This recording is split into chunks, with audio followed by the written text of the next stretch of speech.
Assalamualaikum warahmatullahi wabarakatuh. Pada kesempatan kali ini saya akan mencoba menjelaskan mengenai teknik-teknik pemisahan campuran secara kimia. Perkenalkan, nama saya Safia Masfuri Walidatus Solihah, NRP 01211950010016 dari mahasiswa program Magister Institut Teknologi 10 November Surabaya. Baik, pemisahan campuran merupakan suatu proses pemisahan atau proses pemurnian antara dua jenis atau lebih dari suatu zat supaya dapat terpisah menjadi zat tunggalnya dengan adanya proses secara fisika maupun secara kimia.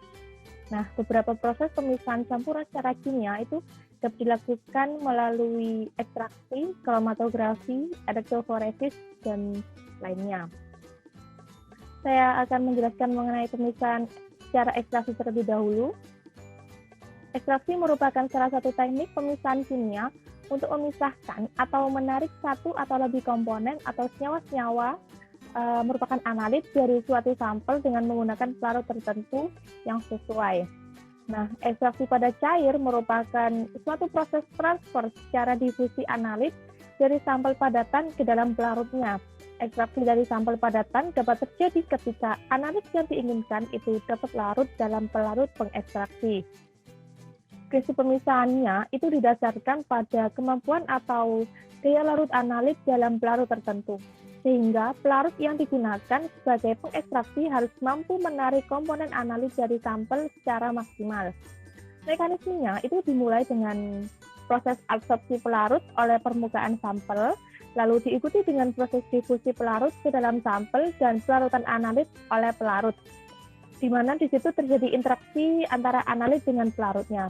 Selanjutnya terjadi difusi analit pelarut dari permukaan sampel dan desorpsi analit pelarut dari permukaan sampel ke dalam pelarut.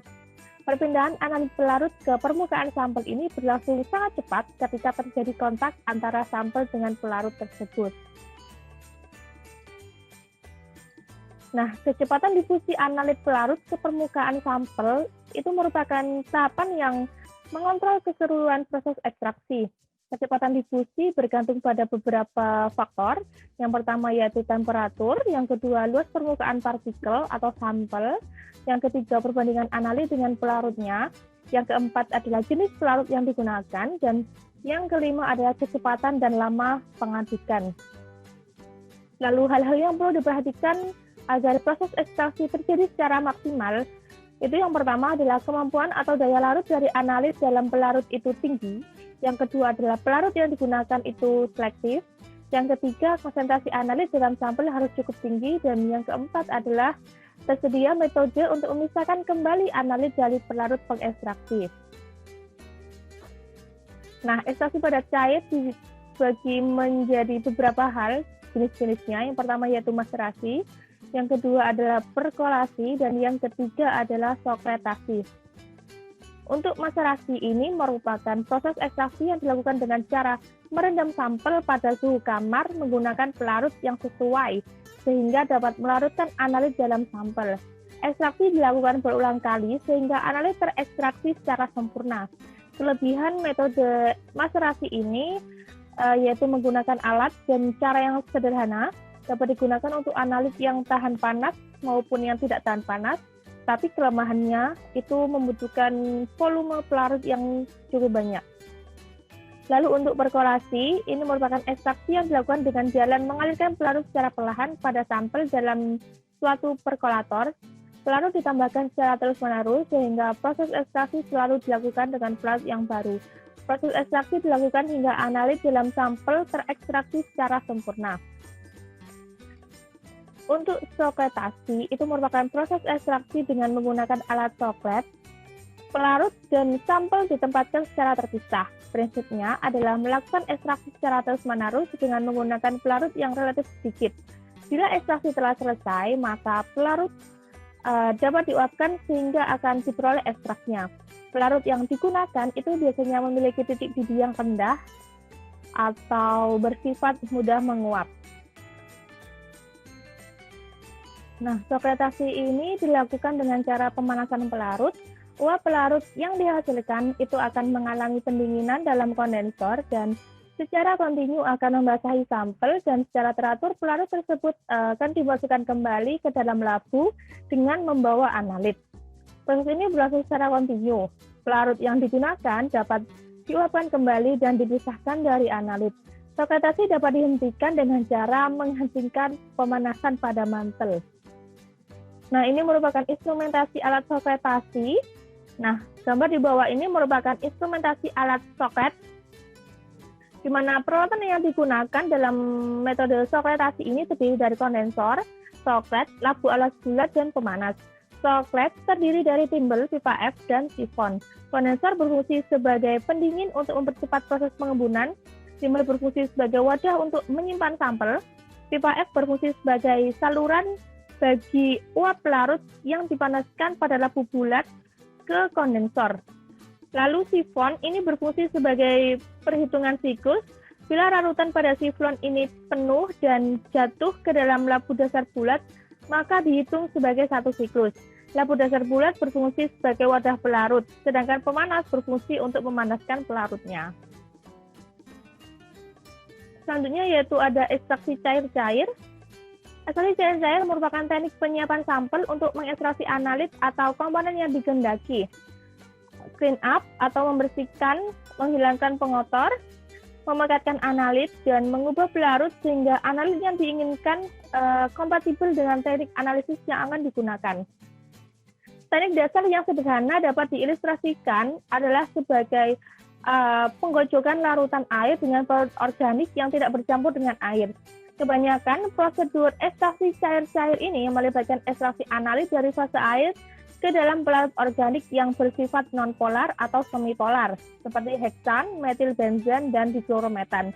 Atau proses sebaliknya juga dapat terjadi, yaitu ekstraksi analit dari pelarut organik nonpolar ke dalam air. Analit-analit yang mudah terekstraksi dalam pelarut organik merupakan molekul netral yang berikatan secara kovalen dengan substituen yang bersifat nonpolar atau semipolar. Senyawa-senyawa polar dan juga senyawa-senyawa yang mudah mengalami ionisasi akan tertahan dalam fase air. Ini merupakan teknik ekstraksi cair-cair. Dalam ekstraksi cair-cair, sampel diletakkan di dalam corong pisah, seperti pada gambar di atas. Jika sampel sudah dalam bentuk cairan, maka pelarut kedua yang tidak bercampur dengan pelarut pertama akan ditambahkan ke dalam corong pisah tersebut. Larutan selanjutnya digojok secara kuat untuk memberikan kesempatan kontak yang maksimum antara dua permukaan cairan, sehingga akan memungkinkan analit atau komponen ini mengalami partisi antara dua fase. Adanya penggojokan secara kuat ini dapat menimbulkan emulsi. Setelah penggojokan, dua fase akan dibiarkan untuk memisah. Fase dengan massa jenis tinggi akan berada di bawah, sedangkan fase dengan massa jenis lebih rendah akan berada di lapisan atas pada corong pisah tersebut. Selanjutnya, fase yang mengandung analit yang dituju akan diambil. Selanjutnya adalah metode teknik pemisahan secara kromatografi. Kromatografi mencakup sejumlah variasi pada prinsip dasar pemisahan komponen dalam campuran yang dicapai melalui serangkaian tahap kesetimbangan yang berurutan. Kesetimbangan ini bergantung pada partisi atau absorpsi diferensial dari masing-masing komponen di antara dua fase. Fase gerak bergerak di atas fase diam yang terdiri dari partikel-partikel kecil sehingga memberikan luas permukaan yang besar ke fase geraknya. Campuran sampel dimasukkan ke dalam fase gerak dan mengalami serangkaian interaksi partisi atau absorpsi antara fase gerak dan fase diam saat bergerak melalui sistem kromatografi. Perbedaan sifat fisik dan kimia dari masing-masing komponen ini menentukan aktivitas relatif fase diam, sehingga komponen akan bermigrasi melalui sistem dengan kecepatan yang berbeda. Komponen yang paling lambat, yang memiliki rasio kesetimbangan yang tidak mendukung fase diamnya, akan terelusi terlebih dahulu, akan bergerak paling cepat melalui sistem. Komponen yang paling lambat bergerak akan dielusi terakhir. Fase gerak dapat berupa cairan atau gas dan fase diam berupa cairan atau padatan. Pemisahan yang melibatkan dua fase cair yang tidak dapat bercampur disebut sebagai kromatografi partisi atau cair-cair. Ketika gaya permukaan fisik mengatur sifat retensi komponen pada kromatografi cair padat atau absorpsi adalah menggunakan fase diam padat, dan pada kromatografi gas cair adalah ketika fase geraknya itu yang digunakan adalah berupa gas. Berikut merupakan klasifikasi metode kromatografi. Ada beberapa tipe kromatografi. Yang pertama yaitu kromatografi absorpsi, di mana ini terjadi interaksi antara zat padat, absorben, dan fase geraknya. Tipe fase gerak yang digunakan gas itu menggunakan alat pengelusi itu kolom, merupakan tipe kromatografi sebagai kromatografi gas padat. Ketika menggunakan fase gerak berupa cairan, yaitu ada kromatografi kolom cair dan kromatografi cair kinerja tinggi ketika menggunakan kolom, dan ketika menggunakan alat seperti lapisan datar itu adalah merupakan tipe kromatografi lapis tipis dan kromatografi kertas. Nah, yang kedua yaitu kromatografi partisi, di mana ini terjadi interaksi antara fase diam cairan dan fase geraknya. Ada dua fase gerak yang digunakan. Yang pertama yaitu fase gerak gas, merupakan tipe kromatografi cair gas. Ketika menggunakan fase gerak cairan adalah kromatografi cair kinerja tinggi. Selanjutnya yaitu kromatografi penukar ion, di mana pada kromatografi ini terjadi interaksi antara fase diam resin penukar ion dan fase gerak cairan.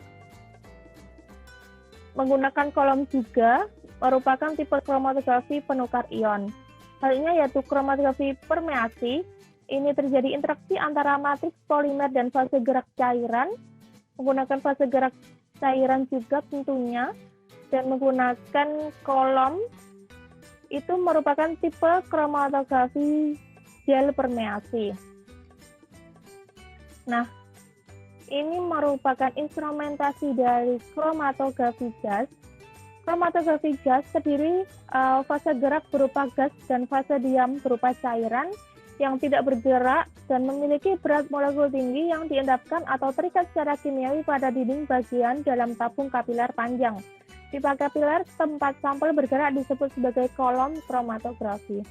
Nah, kolom kromatografi sebagian besar yang digunakan itu terbuat dari silika yang menyatu atau fuse silika. Memiliki panjang kolom umumnya sekitar 30 hingga 60 meter dan memiliki diameter internal sekitar 0,2 mikrometer. Kolom kromatografi silika yang fleksibel dapat dibuat lebih tahan lama dengan menutupi permukaan luar kolom kapiler ini dengan sebuah lapisan polimer. Senyawa organik dimasukkan ke dalam kolom kromatografi dengan menginjeksikan beberapa mikroliter dari ekstrak pelarut pekat ke dalam port injeksi atau dengan memanaskan sorben trap. Senyawa organik mudah menguap. Gas pembawa inert biasanya menggunakan gas helium, nitrogen, dan hidrogen. Ini digunakan untuk menyapu atau membawa senyawa organik yang menguap melalui gas kromatografi. Melalui instrumentasi ini dapat dilihat bahwa sampel ini akan diinjeksikan dalam injektor. Semua sampel akan menguap sehingga akan terjadi pemisahan. Pemisahan tersebut terjadi dalam kolom akibat terjadinya partisi antara analit dengan fase diam dan fase geraknya.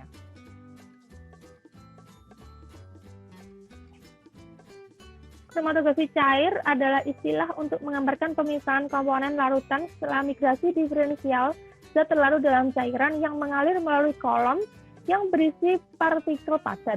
Ini juga berlaku untuk perkembangan terbaru dari migrasi diferensial serupa yang terjadi di dalam tabung terbuka. Kromatografi cair dibedakan dari teknik terkait kromatografi gas dan kromatografi fluida superkritis berdasarkan keadaan fase gerak pada suhu dan tekanan sistem. Kromatografi lapis tipis dan kromatografi kertas merupakan kromatografi planar karena pemisahan dilakukan pada fase diam yang disiapkan sebagai lapisan pada permukaan datar. Metode analisis cepat pada sampel kompleks biasanya menggunakan teknik analisis kromatografi cair kinerja tinggi, tetapi menggunakan biaya yang tinggi.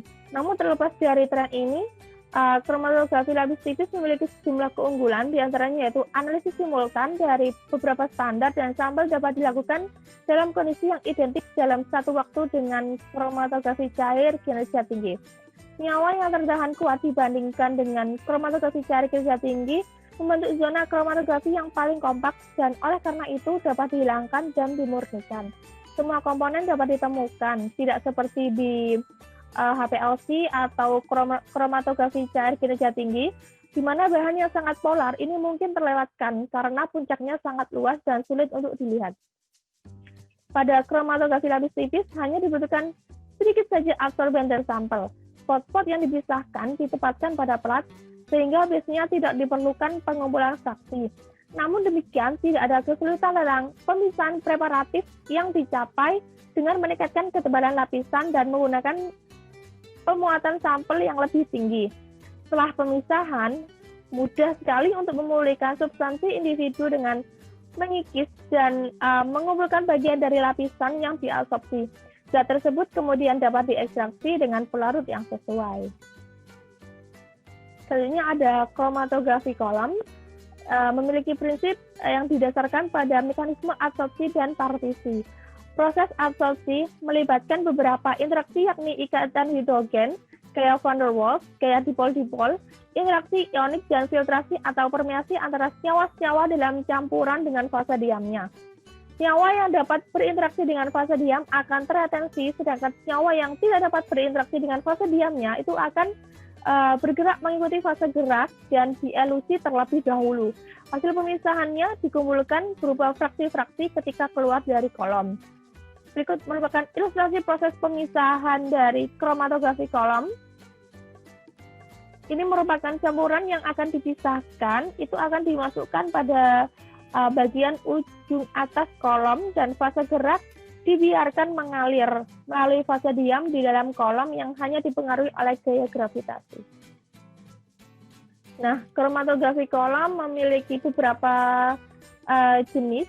Yang pertama yaitu ada kromatografi partisi, yang kedua kromatografi kolom fasa normal, yang ketiga kromatografi kolom fasa terbalik, yang keempat ada kromatografi kolom penukar ion, dan yang kelima ada kromatografi kolom eksklusi. Itu yang pertama yaitu kromatografi kolom fasa normal. Jenis kromatografi ini menggunakan fase diam bersifat polar dan fase gerak bersifat relatif non-polar. Senyawa-senyawa non-polar akan terelusi terlebih dahulu karena tidak diretensi oleh fase diamnya. Interaksi yang terjadi adalah interaksi hidrofilik, yakni ikatan hidrogen dan dipol-dipol. Fase diam yang umumnya digunakan adalah silika gel. Lalu selanjutnya yaitu ada kromatografi kolom fase terbalik atau reverse phase chromatography column. Nah, kromatografi kolom fase terbalik ini menggunakan fase diam bersifat non-polar dan fase gerak relatif bersifat non-polar. Senyawa-senyawa polar akan terelusi terlebih dahulu karena tidak diretensi oleh fase diamnya. Interaksi yang terjadi adalah interaksi hidrofobik, yaitu non-polar, dengan gaya van der Waals. Fase diam yang digunakan adalah silika gel yang dimodifikasi. Silika gel yang diikat dengan gugus non-polar sehingga permukaannya bersifat non-polar. Berikut merupakan contoh dari silika yang termodifikasi. Untuk yang kanan itu merupakan silika yang sudah dimodifikasi dengan alkil berupa C18. Selanjutnya ada kromatografi penukar ion. Mekanisme pemisahan yang terjadi adalah absorpsi dengan jenis interaksi yang terlibat adalah interaksi elektrostatik atau ion antara permukaan fase diam dengan ion-ion dalam campuran. Kromatografi kolom penukar anion menggunakan silika yang dimodifikasi sehingga bermuatan positif. Ketika campuran dimasukkan ke dalam kolom, ion-ion atau senyawa-senyawa yang bermuatan negatif akan berinteraksi dengan fase diam dan teretensi di dalam kolom. Ion-ion atau senyawa yang bermuatan positif ini tidak teretensi karena memiliki muatan yang sama dengan fase diamnya. Fase gerak, yaitu eluen, yang digunakan harus mengandung anion yang kekuatannya lebih besar. Pertukaran ion terjadi ketika pelarut dialirkan ke dalam kolom. Ketika dialirkan, Anion dalam pelarut ini akan berinteraksi dengan permukaan fase diam dan akan menggantikan kedudukan ion-ion atau senyawa-senyawa yang bermuatan negatif, seperti diilustrasikan pada gambar di bawah. Selanjutnya ada kromatografi penukar ion. Pada kromatografi ini, silika dimodifikasi sehingga akan bermuatan negatif. Ketika campuran dimasukkan ke dalam kolom, ion-ion atau senyawa-senyawa yang bermuatan positif akan berinteraksi dengan fase diam, sehingga anion-anion ini akan dielusi terlebih dahulu.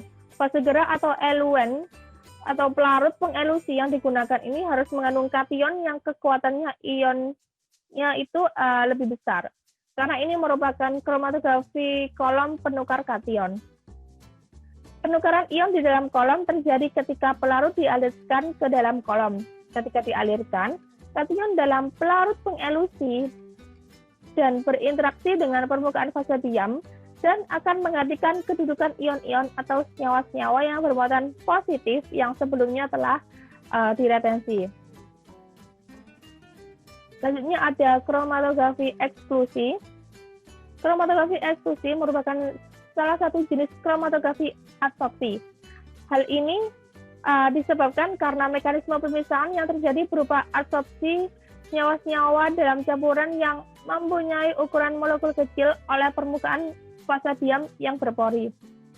Nah, ini merupakan ilustrasi dari kromatografi eksklusi. Molekul yang ukurannya lebih besar itu akan dikeluarkan, seperti pada gambar tersebut. Dalam kromatografi ini, fase diam dibuat berpori dengan ukuran tertentu dan seragam. Senyawa-senyawa yang mempunyai ukuran molekul yang lebih kecil akan teretensi, sedangkan senyawa-senyawa yang mempunyai ukuran molekul lebih besar akan dikeluarkan. Fase diam yang umumnya digunakan adalah silika atau polimer. Fase gerak yang digunakan dalam kromatografi ini hanya berfungsi untuk melarutkan senyawa yang teretensi pada fase diamnya. Selanjutnya yaitu ada kromatografi partisi. Selain mekanisme adsorpsi, dalam kromatografi kolom juga terjadi pemisahan dengan mekanisme partisi.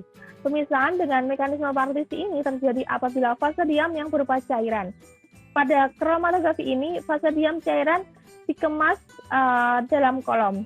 Pengemasan fase diam yang berwujud cair pada kolom ini dilakukan dengan cara cairan fase diam dibungkus pada material pendukung fase diam, lalu fase diam yang biasa digunakan itu adalah air. Misalnya yang terjadi pada kromatografi partisi ini didasarkan pada perbedaan kelarutan komponen atau senyawa dalam campuran terhadap fase diam dan fase geraknya. Komponen senyawa yang larut dalam fase diam akan teretensi lebih lama di dalam kolom, dan komponen yang tidak larut dalam fase diam tersebut akan mengikuti fase gerak lalu akan terelusi terlebih dahulu. Selanjutnya yaitu ada pemisahan campuran dengan metode flotasi. Flotasi adalah proses pemisahan dengan bantuan gravitasi dengan memanfaatkan perbedaan karakteristik permukaan partikel.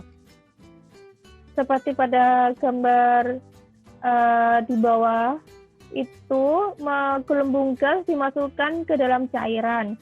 Gelembung yang tertempel pada partikel padatan atau butiran cairan yang bercampur dengan cairan lainnya akan naik ke permukaan akibat turunnya densitas material tersebut. Bahan kimia sering ditambahkan untuk proses flotasi ini antara lain modifier atau pengendali pH, kolektor, aktivator, depresan, digunakan agar partikel padatan kurang hidrofobik atau powder merupakan zat aktif permukaan. Proses ini sering digunakan pada pengolahan mineral untuk memisahkan campuran biji mineral. Juga sering digunakan untuk memisahkan butiran minyak di dalam campuran minyak air. Tetapi pada proses ini tidak memerlukan bahan kimia lain agar partikel menjadi hidrofobik, karena secara alami minyak itu sudah merupakan hidrofobik terhadap air. Selanjutnya yaitu ada teknik pemisahan secara elektroforesis. Elektroforesis adalah teknik pemisahan komponen atau molekul bermuatan berdasarkan perbedaan kecepatan migrasinya dalam sebuah medan listrik. Kecepatan migrasi tergantung pada muatan, ukuran, bentuk setiap molekul yang terlibat. Selanjutnya ada jenis-jenis elektroforesis. Yang pertama yaitu elektroforesis kertas, elektroforesis gel, dan elektroforesis kapiler. Nah, ini merupakan instrumentasi dari elektroforesis kertas. Jenis elektroforesis yang terdiri dari kertas sebagai fase diam dan partikel bermuatan yang terlarut sebagai fase geraknya, terutama sebagai ion-ion kompleks. Misalnya terjadi akibat dari adanya gradasi konsentrasi sepanjang sistem pemisahan. Pergerakan partikel dalam kertas tergantung pada muatan atau valensi zat terlarut luas penampang. Tegangan, konsentrasi analit, konsentrasi elektrolit, kekuatan ion, pH, viskositas, dan absorptivitas gas terlarut.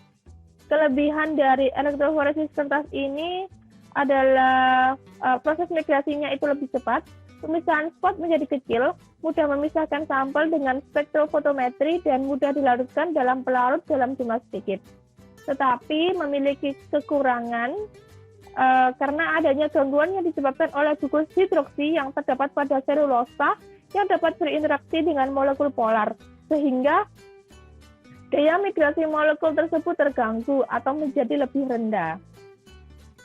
Untuk tipe elektroforesis yang kedua yaitu elektroforesis gel.